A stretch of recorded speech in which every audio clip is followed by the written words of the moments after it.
আজকের কবিতা গুণহীন রূপ। কৃষ্ণচূড়া তুমি তো রাঙা আবির মাখা, কৃষ্ণচূড়া লালে লালে ভরা তোমার শাখা।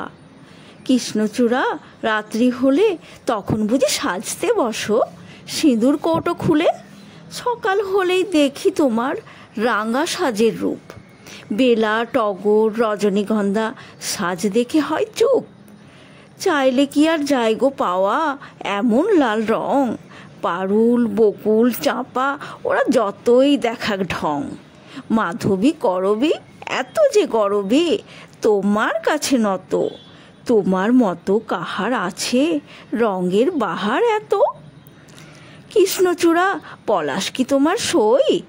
রঙের মিল যে একই তোমাদের, দেখে অবাক হই। গাছে গাছে ফুটে ওঠো একই সাজে সেজে, আশেপাশের ফুলেরা সব মাথা নোয়ায় লাজে। গোলাপ, পারুল, জুঁই ওরা বলে ও রূপে কি হবে? গন্ধ যদি না থাকে তার কে সমাদর দেবে? হাসনু হেনা মুখ বাঁকিয়ে রঙ্গ করে বলে, রংটা শুধু চোখের বাহার, রঙে কি সব মেলে? রূপ থেকে আর কি হবে বন্ধু, গন্ধ না যদি থাকে। আদর করে কেউ তোমারে তোলে না তো নাকে।